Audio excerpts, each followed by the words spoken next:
How did your life change after Love Island? Because that's a big thing to go through. So life after Love Island, it was crazy. Obviously beforehand, not 50p in my pocket, couldn't go out to eat with my friends, couldn't get the bus or the tram to training, had to walk every single day. Didn't have any money, and then all of a sudden I go on the show for 2 months, sit around in the sun, talk to a beautiful lady, and then I come out and I've got money to use.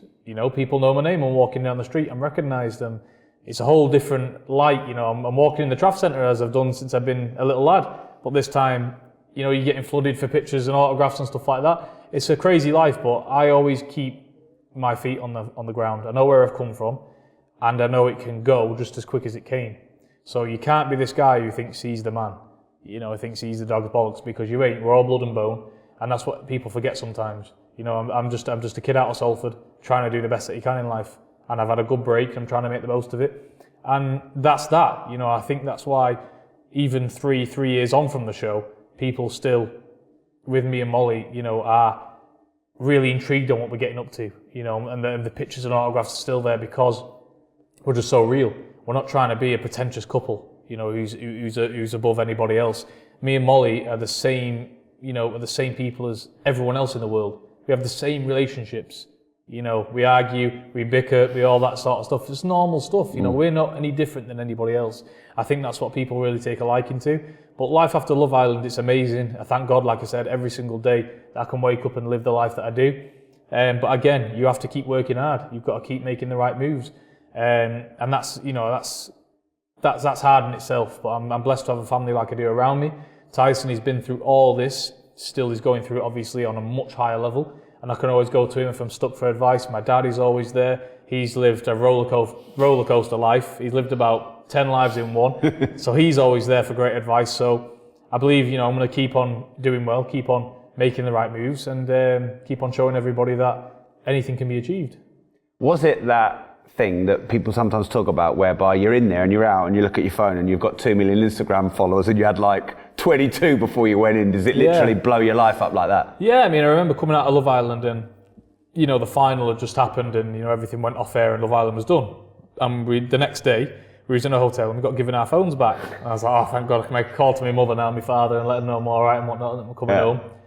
I switched my phone on and they told me to put it on aeroplane mode because if you didn't, your phone would crash and your phone would break. Wow. And I was like, right, all right, no problem, have a day off, will you? Because I've never watched Love Island before, so I didn't know that people was going on there and then coming off with millions and millions of followers. I didn't know that. So I switched my phone back on and I seen 2 million followers, and that's what I was on when I left. And I was like, interesting.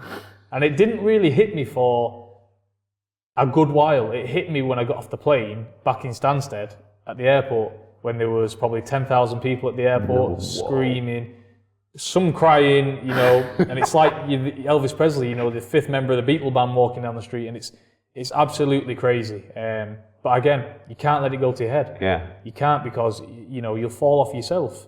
You'll fall off the wagon because it's a raw deal to overcome. You imagine yourself, you're a nobody. People know of you because Tyson's done so well. They know of you, but they're not really familiar with you. You're walking down the street, you complete nobody. You can go and, take a wee in the edge or something like that, and nobody cares.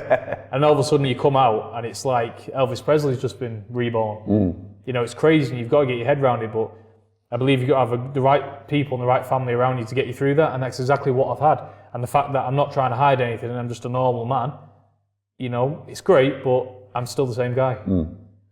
Any downside to being on Love Island? For me, personally speaking, Love Island was the greatest thing that ever happened to me because it's given me Molly. Yeah. It's given me her that I've met. It was complete.